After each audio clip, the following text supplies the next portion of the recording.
Hi, you're listening to the Full Stack Educator Podcast. We provide relevant resources to new and aspiring independent school leaders to help you grow, succeed at work, and have a positive impact on the lives of students. I'm Michael. And I'm Matt. On this podcast, we have insightful conversations with leaders from across all areas of independent school education.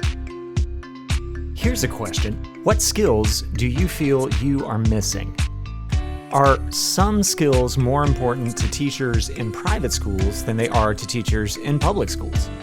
Dr. Michael Q. McShane has researched this question. Dr. McShane is the Director of National Research at EdChoice. He is the editor of New and Better Schools, the author of Education and Opportunity, and numerous other books. He is currently an opinion contributor to Forbes, and his analysis and commentary have been published widely in the media, including USA Today, The Washington Post, and the Wallstreet Journal. Dr. McShane is a former high school teacher who went on to earn his Ph.D. in education policy. We asked Dr. McShane to tell us more about his research and help us better understand the skills teachers need to succeed in private schools. Let's listen. Hi, Michael. Thank you for joining us today. We're really excited to have you on our show, and we can't wait to talk to you about your work that you published in Forbes. Sounds great. Thanks so much for having me. Yeah, our pleasure. And thanks for being willing to be on the show. So you recently conducted a study on the private school teacher skill gap and published your article in Forbes where you published quite a bit. We would love to share your work with our listeners who are all new and aspiring independent school leaders. So I'd like to start by just asking you to talk about the study you conducted and what led you to wonder about there being a private school teacher skill gap. Yeah, for sure. So my background, I was actually a private school teacher. I was a Catholic school teacher, so I've always had my kind of interest in the private school community. But the more direct sort of motivation that I had was I host a podcast. This is like podcastception here, talking about a podcast on a podcast. I don't know if those two cancel each other out or they multiply. But anyway, I host this podcast called Cool Schools, where I interview the leaders of cool schools across the country, a lot of private schools, but also public charter schools and traditional public schools that are trying to do something that is new and different and interesting. And one of the things that I found was that they often struggled to find teachers that were either prepared or had the necessary background knowledge or skills to be able to serve the kind of unique mission that their schools had. And, a lot of this, I think, makes sense. The vast majority of teachers are trained in traditional teacher preparation programs. And so independent schools, private schools, parochial schools, charter schools, public schools are all kind of drawing from the same well of people. So if you want to do something different, it can be difficult to identify those folks. And so I had collected enough sort of anecdata, nothing really systematic, but I'd heard enough of these stories about schools struggling to find teachers or having to spend time and money bringing their teachers up to speed on what they were trying to do, that I thought maybe there's some kind of systematic way to be able to figure this out. So I conducted a big surveyed almost 450 educators across 3 states, and asked them a kind of detailed battery of questions about both their responsibilities, what they actually do, but also about their preparation. Did they feel prepared for what they were able to do? And was there this sort of skills gap, right? There's a lot of talk about the skills gap in other trades. So there's, unfilled jobs in STEM fields and coding and all of these things, that there are jobs available, but people don't necessarily have the skills to meet them. And I was curious, is there a kind of similar skills gap in education, that there are schools who want to do things that are new and different or want to teach in different ways, but they struggle to find the people to actually be able to do that? So yeah, conducted this big survey, asked the folks the questions, and then wrote it up, which I think you referenced the final product, which was both a research report, and I do write a column for Forbes, and so wrote a Forbes column about that. I think this is great. As a researcher at heart, I love that you had a question and just went right for it, ran your own study, and found some interesting findings. I think it's also really timely because a lot of people right now are talking about there being a teacher shortage, especially in independent schools. And so identifying these skills that, might be different between public school, traditionally trained faculty and independent school faculty is really useful. So before we ask some more detailed questions about your study, can you tell us about your data set, who made it up, and a little bit about the demographics? Yeah, so it was just south of 450 educators. I think it was like 447. 63% of them were teachers, 37% were administrators. But one of the most fascinating things, it's one of these, I write about it in the paper as this kind of happy accident. Just north of 50%, 51% of the people that I surveyed had actually taught in public schools at some point. So these were current private school teachers and administrators that I surveyed, but over half of them had taught in public schools. And in fact, their average tenure in public schools was more than 9 years. So we had lots of people who actually have extensive experience in both sectors. And so I was able to ask that group this much more kind of detailed battery of questions, asking them to compare and contrast their experiences.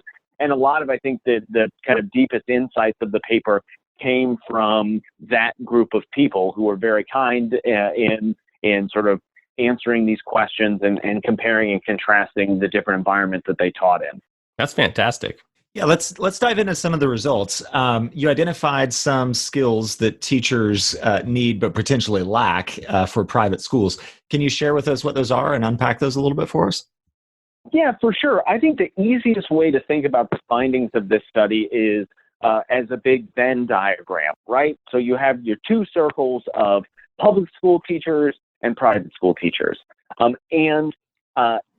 There's a big piece of overlap in the middle, right? There's a lot of overlap of those two circles in the sense that there's a lot of stuff that teachers in any type of school have to do, right? Sure. So some of the things that they identified, right? So like implementing curriculum, organization, planning, setting goals, acting as a role model, being patient, right? Like all of these things, it doesn't matter what school you're in, you're going to need to have those particular skills and dispositions.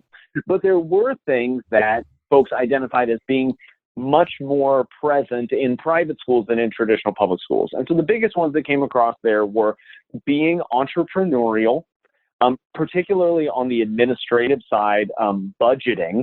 Lots of traditional public school, their budgets are set by central offices or others. They don't have as much control over those. Public relations skills, accounting and finance. When it talks to teachers needing to teach multiple subjects, oftentimes, private schools can be smaller, and so they ask teachers to do different things. And then interestingly, obviously, because there are lots of private schools that are religious, you also had modeling faith in action and religious instruction and sort of acting as a faith leader.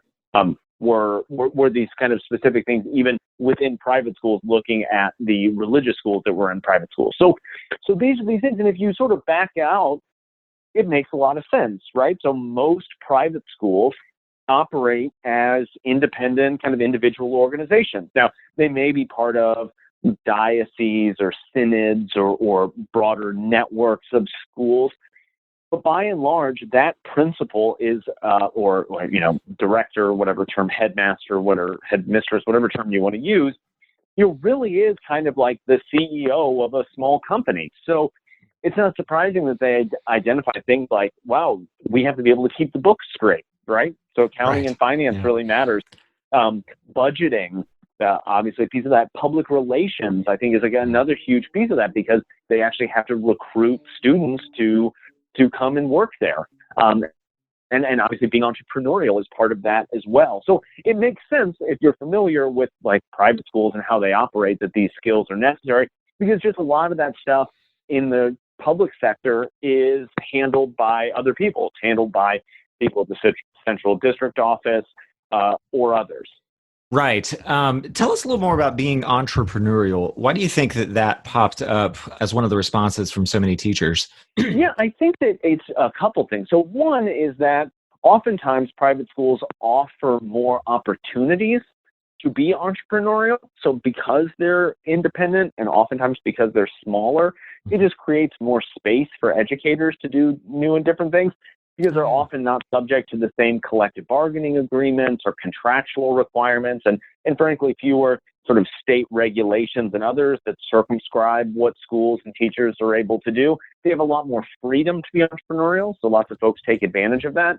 And I think the other piece of that is just that folks in private schools, independent schools, have to be more entrepreneurial. They have to do different things because in order for them to exist, they have to offer a product that is different enough from what is being offered in public schools for free, or at least free to the sort of the user, free to the family, that people will pay money to attend that school.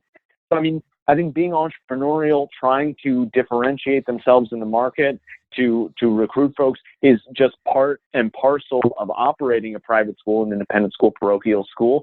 But yeah, so it's definitely something that they have to cultivate. For lots of traditional public schools, they are able to take advantage of the residential assignment of students, right? So like all of the students that live in their catchment area are going to attend that school. There may not necessarily be the same pressures to be entrepreneurial as there are on schools that might live or die based on who chooses to enroll in them. Right. Now, we know that modeling faith in action and religious instruction were part of that list as well, but was the study able to identify how the list may have changed on whether or not the school was religiously affiliated? Does it change at all, or are there things that are a different priority for a religiously affiliated school? Yeah, I think definitely those some of those things that you mentioned shot to the top of the list. So It's very important, obviously, in those schools for both teachers and administrators to serve as faith leaders, to impart that faith to the children in their care, to model that faith to people. So again, it's part and parcel of this larger discussion of, religious schools need to recruit students to attend them. So they have to do something different, right? Like they have to offer something that families are interested in. And in many of those cases, as we know, there are millions of families across the country who would like a religious education for their children. And so that's obviously something that's very important. And insofar as so many teachers are prepared at, secular institutions, the largest teacher preparation programs across the country are in public universities, that's just this huge gap that exists in the marketplace for teachers that need to know how to, instruct children in the faith and model the faith, to act as faith leaders, and something that, there are some religious universities, colleges and universities that do have teacher training programs, but that generally speaking is a lot of stuff that schools or other, religious faiths have to take on themselves to prepare their teachers for success in that area. That's great. That's really interesting, and that's an interesting finding. I wouldn't have thought about the religious aspects of teacher training without having read this. So that's probably helpful for a lot of people. You mentioned the happy circumstance or happy accident that 50% of your respondents ended up having a public school background prior to being in private school, which is wonderful. What were the biggest differences that the group identified? And I guess I'm also curious, why are they important and why do you think they exist? When you say, why what the biggest differences are and why I think they exist? Yeah. So what were the differences? But then also, why do you think they're different between public and private educators? Sure. I think the biggest differences really came down to the sort of amount of flexibility that private school educators have. The private school educators have more flexibility than their traditional public peers. Now, it seems in some of these cases in the survey, it can be a double-edged sword. So, like, one of the things that was found in there was that, private school educators are more likely to identify that they have to teach multiple subjects, for example, whereas your traditional public school teacher might only be asked to teach one subject. Another thing that was interesting on the public school side of the Venn diagram, there were actually fewer things that were sort of only for public school teachers or were more likely to show up in the public school teacher side. One of them was fluency in Spanish, but the other one was understanding the Common Core, the Common Core standards that lots of states chose to adopt. Yeah, And I that think makes sense. that highlights this interesting difference, right? Where you have in private schools, they're not necessarily wedded to a particular set of state standards. They don't have to follow the same, they have more flexibility in how they want to organize their teaching and what they want to teach and when they want to teach it. And so, again, it's a great opportunity for lots of these teachers, for people who thrive in that environment, who want to be more entrepreneurial, who want to try new and different things. But, I could see, depending on, I have the sort of the bias in the sample, and then I was interviewing the teachers who had clearly made the decision, who at one point had taught in public schools and now chose to teach in private schools. So obviously, they were the types of people who would be drawn to this type of flexibility and these types of opportunities.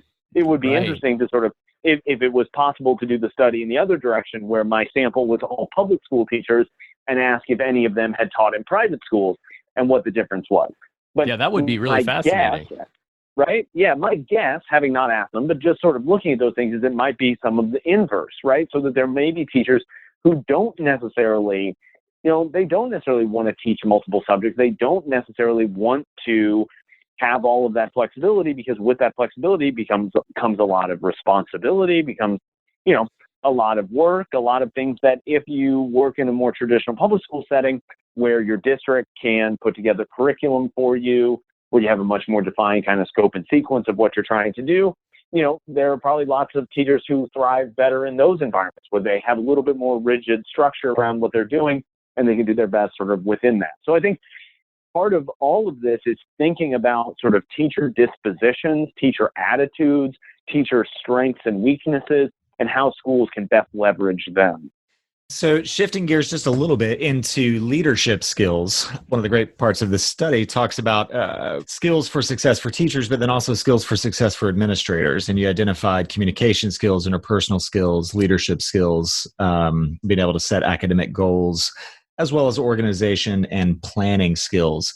Were there differences on the leadership side between public and private schools? There were. So, you identified some of the ones that were more important for the leaders. Obviously, there's the whole set of religious characteristics as others. But yeah, so a lot of those things of like communication skills, it became clear in a lot of those, like some of the things around sort of both attracting students, but also just the kind of like bureaucracy and administrivia of like collecting tuition and making sure that people have paid, things that just like traditional public school, the traditional public school principal isn't also the tax man, right? Like he doesn't go and say, you haven't paid your property taxes this year, right? Like, so that is, and I think it's something that we don't necessarily think about as much, but, that's a burden on private school administrators, right? Like having to chase down somebody who hasn't paid their tuition. Public school administrators don't have to do that. So that type of, work, again, there's lots of this stuff that is in the middle, right? That both sides need to have. So this kind of core set of leadership skills of being good listeners and setting clear goals and,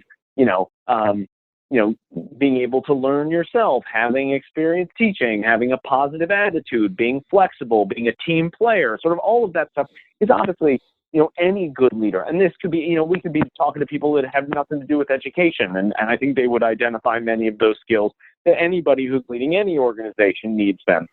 That's very true, yeah. But it's almost in many ways sort of backing out, how do private schools function differently than public schools? And then it becomes somewhat clear at that point. You're like, oh, yeah, if these schools have to operate as these independent organizations that rely primarily on tuition dollars, then that's something the leadership is really going to have to think about, right? They're going to have to say, how are we recruiting the students to get in here? How are we making sure that they're paying their tuition dollars? How are we making sure that the budget is aligned to those tuition dollars? Because, in many cases, traditional public schools are able to do everything from trying to issue bonds to raising taxes, to any of that sort of stuff, which private schools just aren't able to do. So all of that sort of managerial stuff is something that sets private schools apart. Right.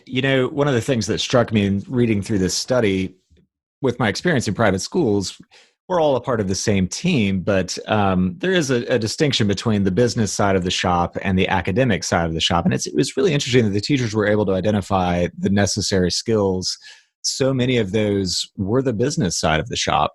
Is that a reflection of just working closer together, do you think? Or do you think it's a reflection of teachers with career aspirations to move into administration? I think it's probably a little bit of both, but I think a lot of it is just that, these organizations, that you're right, that it is them working together, right? It's they see their principal, not just being an instructional leader, but, spending time working the phones to make sure that that the money is coming in the way that it's supposed to.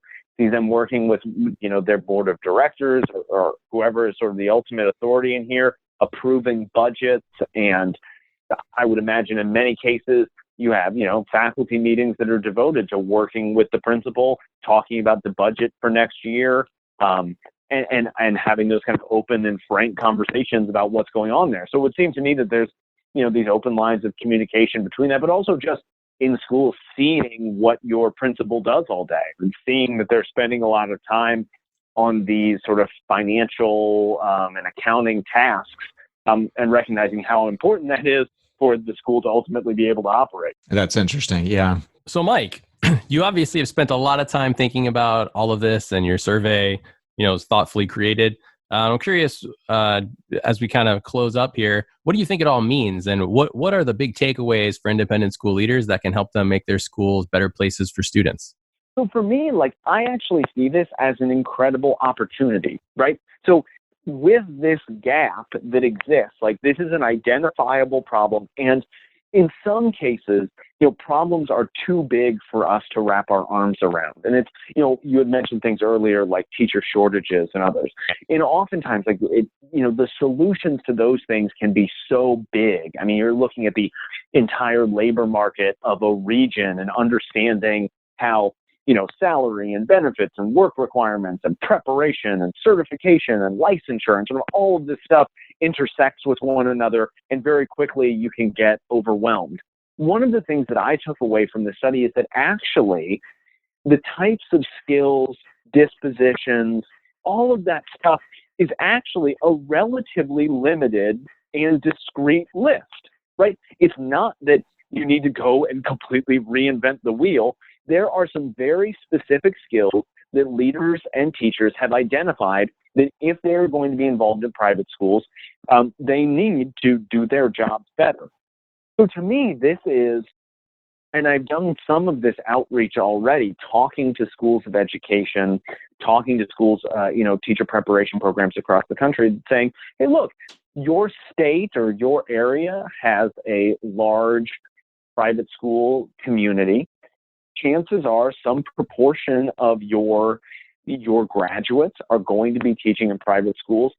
Here is this list that, again, it's like 7 or 8 things long, that they have identified that are these specific skills that they need. Now, in some of these cases, I think accounting and finance, budgeting, PR skills, etc., maybe those are courses that you don't offer in a school of education, but allow them as electives in the business school. Or if you have a nonprofit management, master's program or others, chances are there are courses in nonprofit management and accounting and finance and budgeting and all of those things somewhere at your institution.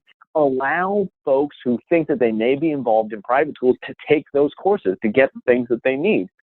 Depending on the university, you have oftentimes, maybe in your philosophy or if you have a theology department, there are opportunities for, learning more about a particular faith tradition. That if folks are going to be teaching in a school of that faith tradition, they might have the opportunity to get that, instruction, get that information. So what I think when I take away from this is actually an eminently solvable problem. And that there's actually great opportunities for teacher preparation programs to use this as a differentiator themselves and say, hey, you are, there's, in the state that you're in, there's 25 different teacher preparation programs that are, many of them are basically identical to one another. We want to give you the opportunity, if you think there's some point you're going to be teaching in a private school, we are going to offer you the 2, 3, 4 courses that will get you the specific skills that you need to be successful in that environment. So I hope that people will be able to use the findings of this report, that school leaders will be able to go to potentially their local teacher preparation program. I see lots of opportunities in maybe smaller, newer, more boutique, teacher preparation programs that exist in particular regions and particular cities. It will be great for independent school leaders to, ask for a meeting with the dean of that school or the department chair of that department and say, hey, look, research shows that these are the skills that these folks are missing. I've talked to, I agree with this, and who knows, maybe they disagree with me. But I've talked with other leaders in the region. We all tend to agree that these are some of the skills that are missing. Can we talk about ways that you could offer them to potential educators? Because it's going to be good for you, because we're going to hire the teachers that you prepare. It's going to be good for us because we're going to get the teachers prepared in the things that we need them to be prepared in. And it's going to be great for the teachers because they're both going to get hired and they're going to be prepared to succeed in our schools. So hopefully this can be used to open that dialogue between independent school leaders, private school leaders, and teacher preparation programs to be explicit about the skills that they think they need their teachers and their leaders to have to be successful, and how they can collaborate with those preparation programs to get those folks the skills that they need. That's great. One of the things I really like about your recommendation is that the skills that you're identifying are very practical skills that could really help whether educators or really anyone in their career, over the long run. Learning about accounting, learning about finance, learning about PR. Those are highly employable, really wonderful skills, to have. Something that I would love to see, well, I think it's a really good idea for teacher training programs to focus on these. I'd love for these skills to become more of the standard or to become part of what we talk about when we talk about professional development in independent schools. I don't think that we typically think about having teachers take any part in the conversation around school finance or communications. I think regional associations and then schools themselves do a better job of preparing the next generation of leaders just by considering this a part of what we train educators to be able to handle.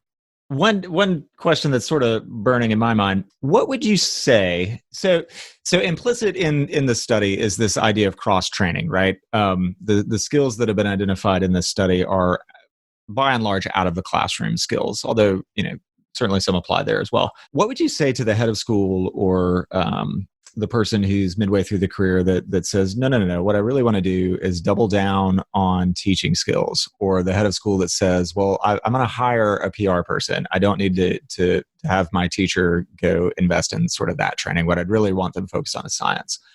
Is there value in the cross training, and how would you counter that argument? No, I think that's great. I think every school is going to have to make a decision for themselves as to what's best. If you have the budget space, you have the capacity to have people do this for you, on a contractual basis or as a full-time employee, dynamite. Like, that's awesome, and you should do it. I think trying to have people specialize in more than one thing is a challenge, right? And so having your science teacher also be a PR person, in lots of situations might not be great. That might be an exaggeration. I think, yeah, no, for sure. But I mean, it wouldn't surprise me that in lots of smaller schools, teachers and administrators are asked to wear a lot of hats. That's so, true, like, yeah. it's not outside of the realm of possibility where something like that might be asked of someone. Right. I think the bigger thing to do is to sort of work backwards and have a really kind of honest audit of your school and say, like, are these, capacities or these skills or this knowledge, like, do we have that somewhere here on campus? And look, it may be possible that you have a board member that has this or, that particular knowledge or whatever. But it's always important to think about, leadership transitions, board transitions. Like, if only one person has this knowledge and then they leave, are you up a creek without a paddle? You know what I mean? So So thinking about how to diversify who has those skills, who has that knowledge.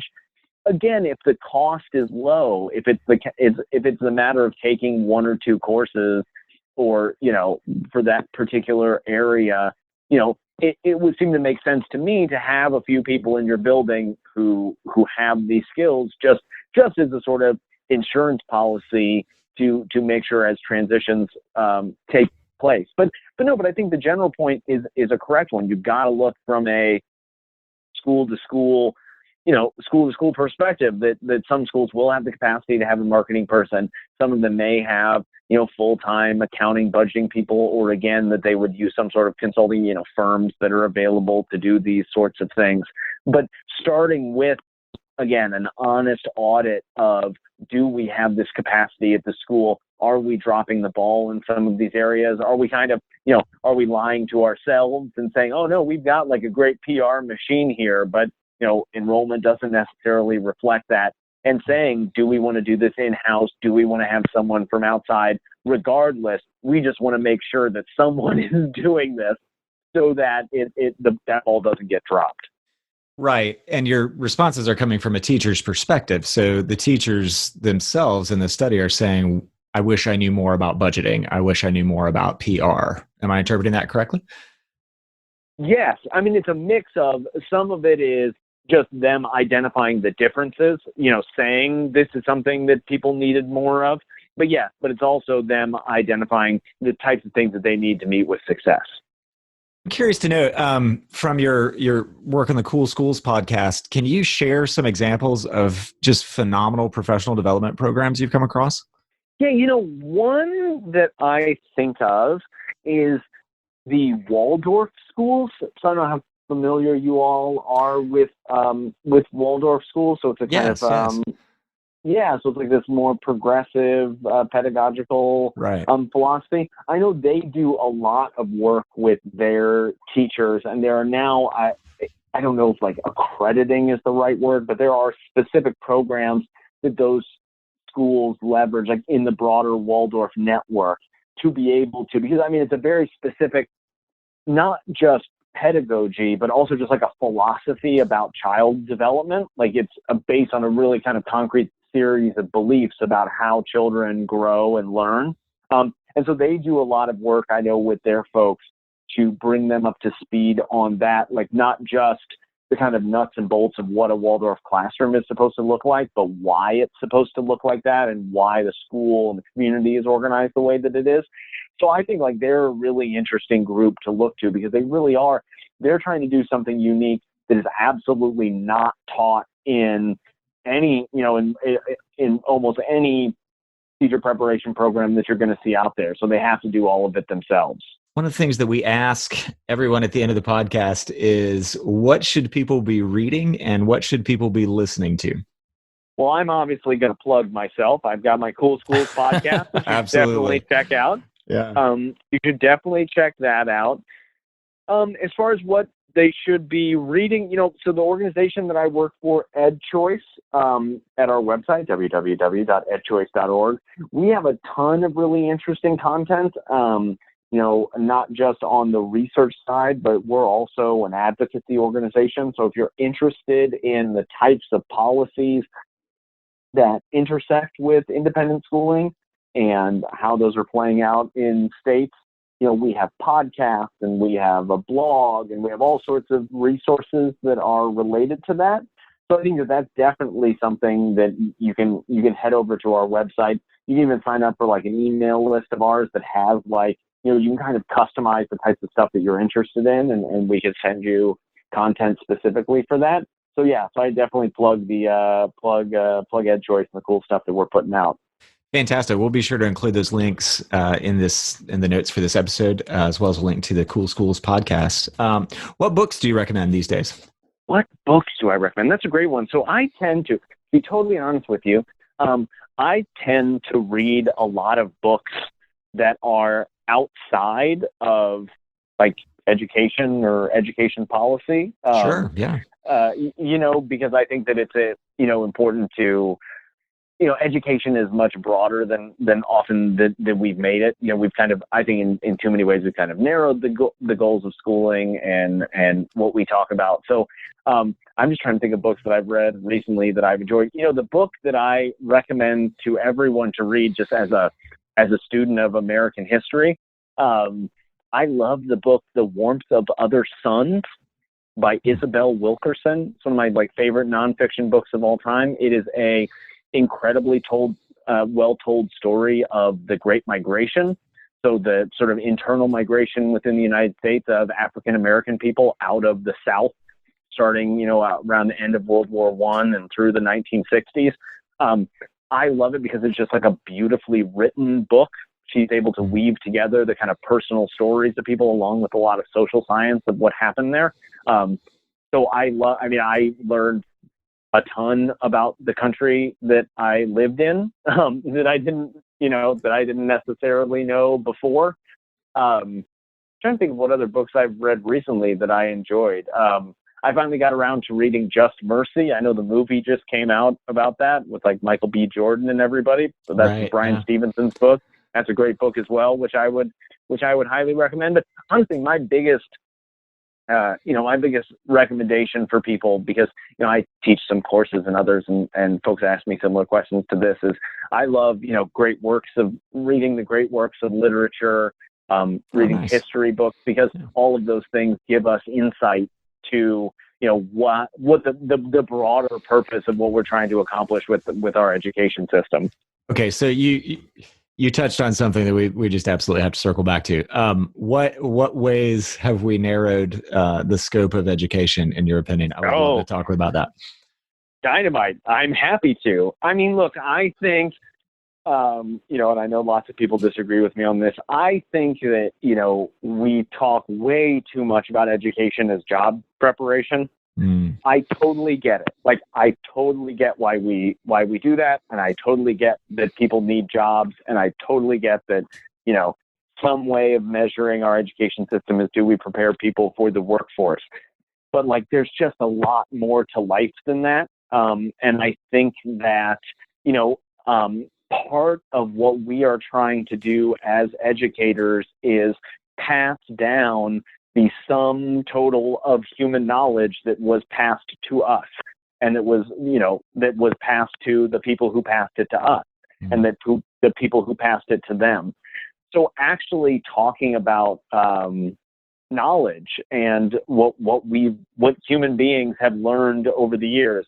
I think, as I mentioned before, I love history, and I think it's so important to, there isn't necessarily a direct job implication for teaching people American history, right? But it is so critically important that we teach kids American history and world history, and we talk about philosophy and science and all of these sorts of things, not just because we think that they'll make people better workers in the future, but because we as human beings have learned really important lessons over the years. And if we don't pass them on to our children, we're just going to keep making the same mistakes over and over again. That's great.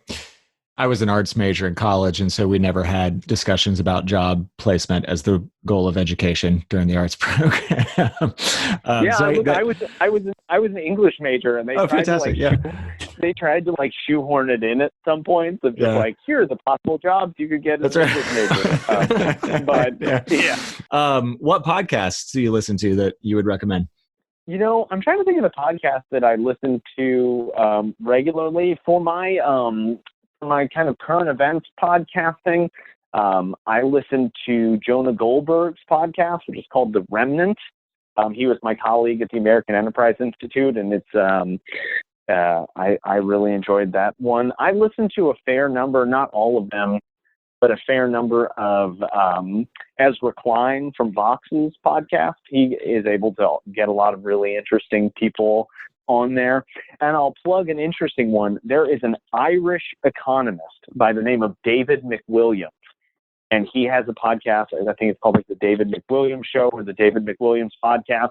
He's kind of he's obviously an economist, but he tries to talk about current events and world issues, and he's really funny. and he kind of breaks things down into entertaining and easily digestible ways. So I really enjoy that one as well. Those are great recommendations. Thank you. Thank you for them. And thank you so much for your time today. We'd like to end by just asking, how can people connect with you? Yeah, if you want to follow me on Twitter, I'm at MQ_McShane. I guess I imagine if you just Google that. And then, yeah, you can follow my stuff. I have a regular column for Forbes on their education vertical. So you'll see me posting there a few times a month. And I write for sort of various other things. But generally speaking, anything that I write, I put up on my Twitter feed. So that's probably the best way to see what I'm doing. That's great. Well, Mike, thanks so much for spending time with us today. We really appreciate it. And I know that our listeners are going to get a lot out of what you had to share with us today. Awesome. Thanks so much for having me. I really appreciate it. Thank you for listening to the Full Stack Educator podcast. We hope that today's conversation helped you grow as an independent school leader. Be sure to check out our show notes for links to resources mentioned in the podcast. If you enjoyed this podcast, please subscribe, rate it, leave a review, and share it with a friend. Episodes of this podcast are released bi-weekly. You can follow and engage with Matt McGee and Mike Lemusio on LinkedIn.